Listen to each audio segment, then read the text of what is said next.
अस्सलाम वालेकुम। Last video में हमने बात की थी लीवर सिरोसिस की। उसके बेसिक पॉइंट्स देखे थे, उसके कुछ काजेस देखे थे।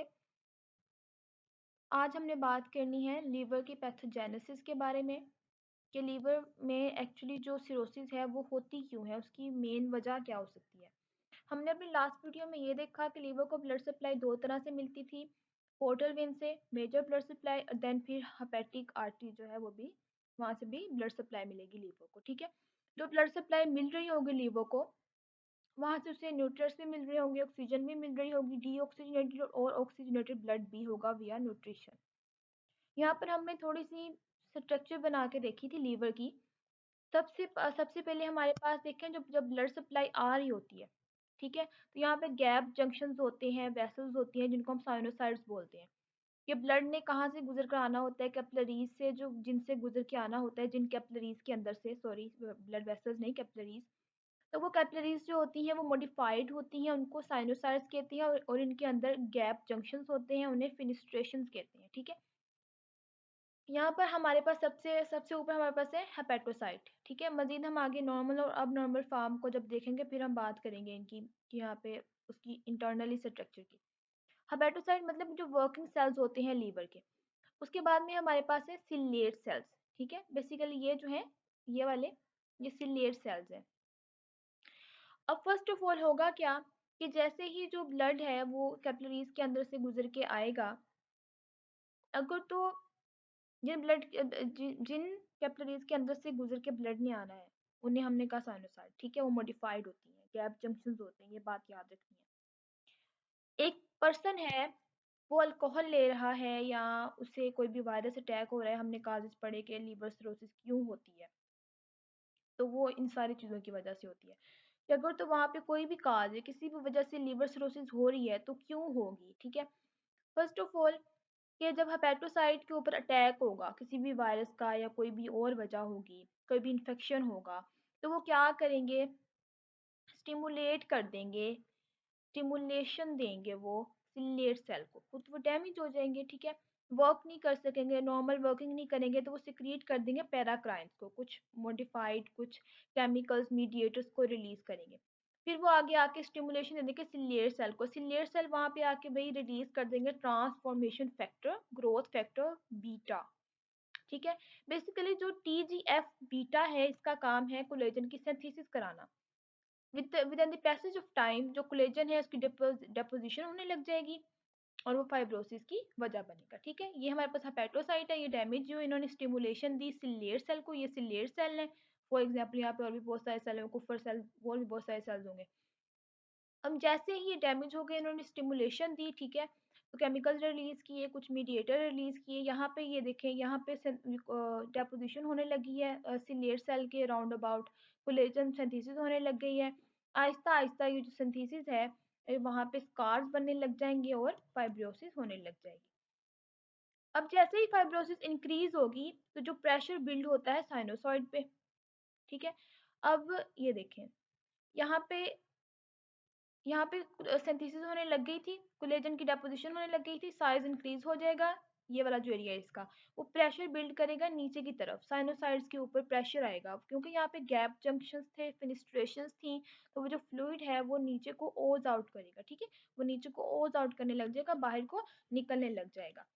उसके बाद क्या होगा कि क्योंकि ये फ्लूइड जो है वो ओज आउट होगा, उसके बाद में जो बाकी कॉम्प्लिकेशन असाइटीज़ होती हैं कि जो पेशेंट है उसका पेट जो है, फ्लूइड पेरिटोनियल कैविटी है, वो फिल हो जाएगी, फ्लूइड से फिल हो जाएगी, फाइब्रोसिस होगी क्योंकि प्रेशर बिल्ड होगा, फ्लूइड ओज आउट होगा और बाकी बहुत सारे कॉम्प्लिकेशन पैदा हो जाएंगे वहाँ पे। अब हमारे पास एक नॉर्मल लीवर है, एक हमारे पास एक लीवर है जिसको फाइब्रोसिस हुई हुई है।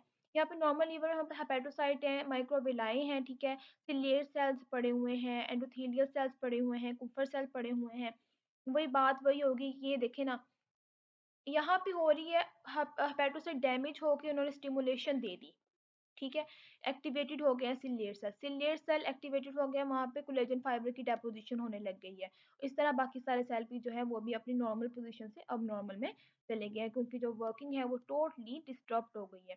उसके बाद में इसकी वजह और भी बहुत सारी आगे कॉम्प्लिकेशंस आते हैं, पोर्टल हाइपरटेंशन हो जाती है, स्प्लेनोमेगली होती है, वो जो है हमने अलग से एक टॉपिक है हमारा, वहाँ पे डिस्कस करने हैं। उसके बाद में हमारे पास ये है कि लीवर में सिरोसिस क्यों होती है। देखिए ना, कोई भी या तो लीवर का टिश्यू रिपेयर हो रही होगी या क्रॉनिक इंजरी होती है, उसके नतीजे में इन्फ्लेमेशन हो जाती है, या वहाँ पे नेक्रोसिस होगी, अपोप्टोसिस होगी, ठीक है, तो वहाँ पे एंजियोजेनेसिस हो जाएगी, उसके नतीजे में फाइब्रोसिस होती है।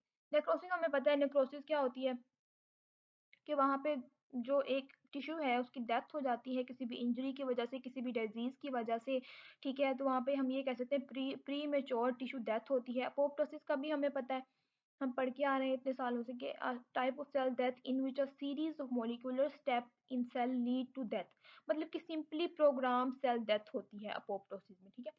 अच्छा, यहाँ पे हो गया, देखें लीवर की इंजरी होगी, नेक्रोसिस अपोप्टोसिस होगी, स्कारिंग हो रही है, फाइब्रोसिस हो रही है। सबसे पहले नेक्रोसिस अपोप्टोसिस हो जाएगी, उसके बाद क्या होगा कि ना, मैं आपको बताती हूँ, रिलीज करेंगे वो सेल कंटेंट को रिलीज करेंगे, थोड़ा डीप जाके बता रही हूँ, ठीक है। वो सेल कंटेंट को रिलीज करेंगे, रिएक्टिव ऑक्सीजन स्पीशी को रिलीज करेंगे, कुछ chemical CC कीमोकाइन like get receptor को रिलीज करेंगे, ये एक्टिवेट कर देगा सिलियर सेल को, टिश्यू मैक्रोफेजेस को, ठीक है। उसके बाद में क्या होगा, ये जो सेल्स हैं ये फैगोसाइटोज कर लेंगे नेक्रोटिक और अपोप्टोटिक सेल को, सक्रिएट कर देंगे प्रो इनहिबिटरी मीडिएटर्स को।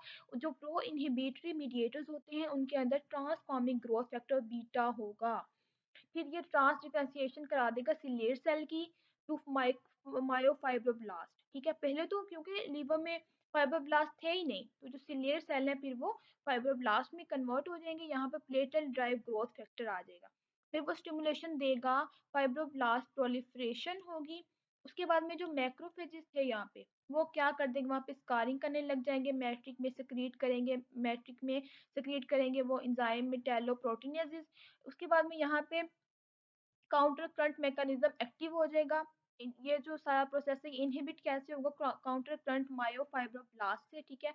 वहाँ पे जो मैक्रोफेजेस प्रोडक्शन होती है, वो जो टिश्यू है वो एक इनहिबिटर को रिलीज कर देंगे, मेटालोप्रोटीनेजेस को रिलीज कर देंगे, उसके नतीजे में क्या होगा, उसके नतीजे में कंटिन्यूसली प्रोग्रेसिवली वहाँ पे मैट्रिक डेपोजिशन होगी, स्कार अकोमुलेशन होगी, गट की परमिएबिलिटी ज़्यादा हो जाएगी, वहाँ पे सिग्नल्स रिसेप्टर सिग्नल्स देंगे, हेपेटिक लाइपोपोलिस पॉलीसेकेराइड 2 लाइक रिसेप्टर्स होते हैं, ठीक है, वो सिग्नल देंगे, वहाँ पे प्रमोट हो जाएगी फाइब्रोजेनेसिस फाइब्रोसिस होती रहेगी, ये प्रोसेस रिपीट होता रहेगा, क्रॉनिक हो जाएगा लंबे अरसे तक, उसके नतीजे में सिरोसिस होती है। अगर तो फाइब्रोसिस जो है वो प्राइमरी स्टेज पे है, ठीक है, और वो अभी क्रॉनिक नहीं गई है, तो किसी भी वायरल हेपेटाइटिस की वजह से है, उसे या तो रेजुलेट कर देते हैं या उसे कंप्लीट रिवर्स कर देते हैं। उसके बाद में क्या होता है कि फाइब्रोसिस को वहाँ पे रोकने की कोशिश की जाती है।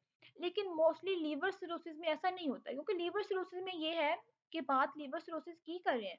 यहाँ पे फाइब्रोसिस अगर प्राइमरी स्टेज पे है, मतलब सिर्फ स्कारिंग हो रही है, वहाँ पे प्रॉपर वो जो है एंड स्टेज है फाइब्रोसिस की, मतलब सिरोसिस नहीं हुई है अभी, तब उस कंडीशन में जो है रिवर्स किया जा सकता है। लेकिन अगर बहुत ज़्यादा टाइम हो गया है और वहाँ पे स्कार से प्राइमरी स्कारिंग स्टेज से फाइब्रोसिस की एंड स्टेज हो गई है, तो फिर उसे रिवर्स करना बिल्कुल भी नामुमकिन है, ठीक है। इरिवर्सिबल पैरेनकाइमा जो है यहाँ पे डिजीज है, ये लीवर सिरोसिस, यहाँ पे ये इरिवर्सिबल प्रोसेस है, और जब लीवर सिरोसिस हो जाती है, एंड स्टेज हो जाती है, क्रॉनिक हो जाती है, फिर कैंसर होता है, फिर वो वापस से रिवर्स नहीं हो सकती, ठीक है। तो ये बात जो यहाँ पे उन्होंने बताई है।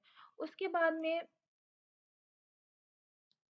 ये हमारे पास आज हमने पैथोजेनेसिस देख ली, काजेस तो पहले भी आपको बताए थे, ठीक है।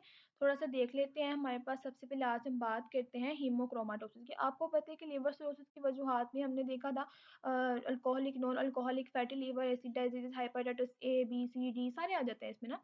उसके अलावा हीमोक्रोमाटोसिस जो है ना, ये जो है इसमें क्या होता है कि ये एक मेटाबॉलिक डिसऑर्डर है, और इसमें एक्सेसिव डेपोजिशन होती है आयरन की लीवर सेल में, ठीक है। इसमें बहुत ज़्यादा आयरन, क्योंकि डैमेज कर देगा हेपेटोसाइट को, क्योंकि बहुत ज़्यादा आयरन स्टोर हो जाएगा, हेपेटोसाइट को डैमेज कर देगा, उसके नतीजे में ये होमोजाइगस रिसेसिव डिसऑर्डर है। अच्छा, होमोजाइगस रिसेसिव डिसऑर्डर के बारे में अलग से हम एक वीडियो में इसको डिस्कस करेंगे, वहाँ पे हम सारी होमोजाइगस रिसेसिव डिसऑर्डर के बारे में बताएंगे। अच्छा, इसमें क्या होगा, क्योंकि टॉक्सिन हो जाएगा ये सारा प्रोसेस, अकोमुलेशन जब आयरन की हो जाएगी तो पैरेन्काइमा जो सेल है लीवर के वो डैमेज हो जाएंगे, व्हाइट लोग डैमेज करते हैं ये सारे। तो हमारे पास तो इसकी वजह, ये एक वजह बनती है लीवर सिरोसिस। विल्सन डिजीज़ भी मेटाबॉलिक डिजीज़ है और ऑटोसोमल रिसेसिव डिसऑर्डर है। इसमें कॉपर मेटाबॉलिज़्म में जो है मसला होता है, ठीक है? इसमें जब बहुत ज़्यादा कॉपर जो है वो स्टोर हो जाता है लीवर में तो वो सिरोसिस काज़ करता है, क्योंकि इसकी वजह ये होती है कि म्यूटेशन हो जाती है ATP7B जीन में। उसके नतीजे में इम्पेयर्ड कॉपर एक्सक्रीशन होती है बाइल में, ठीक है? और वो जो इनकॉर्पोरेशन होनी होती है ना कॉपर की साइटोप्लाज्म में, वो नहीं हो पाती। तो ये एक वजह बनती है लीवर सिरोसिस की। उसके बाद में हम थोड़ा-सा आज जो हमने पढ़ा, उसको हल्का-सा हम देख लेते हैं। हमने पढ़ा क्या कि लीवर को इंजरी हुई है, ठीक है? लीवर डैमेज हुआ, क्यों हुआ? टिश्यू रिपेयर करते हो या क्रॉनिक इंजरी हो गई है, उसके अंदर जब इन्फ्लेमेशन हुई है।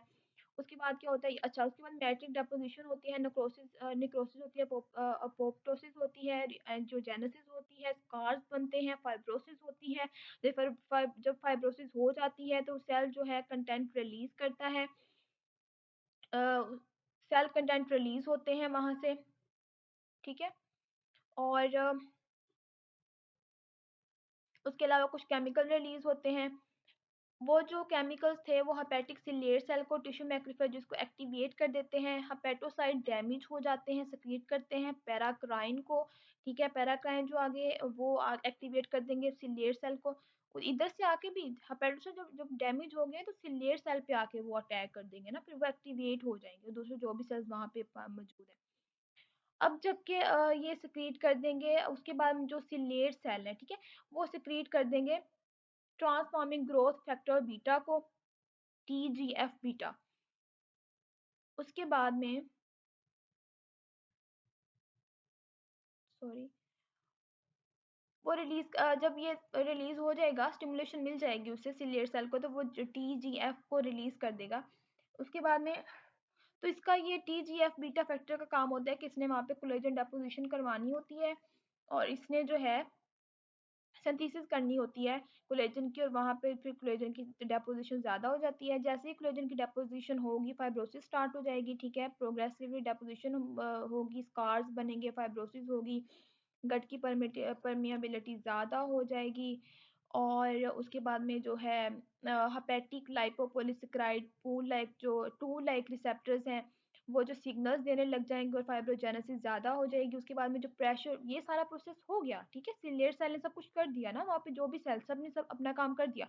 उसके बाद में साइनोसाइड देखो, उसके जो सेल्स के नीचे जो था वो ब्लड सप्लाई आ रही थी, साइनोसाइड्स पड़े हुए थे। अब जब ऊपर से नीचे को प्रेशर बिल्ड होगा साइनोसाइड पे, तो क्योंकि वहाँ पे गैप जंक्शंस थे, जो फ्लूइड है वो ooze आउट होगा, ठीक है? और बहुत सारे कॉम्प्लिकेशंस पैदा होंगे लाइक ascites होगा, जॉन्डिस होगा और स्प्लेनोमेगली होगी, उसके अलावा बहुत सारे कॉम्प्लिकेशन यहाँ यहाँ पे हो सकते हैं।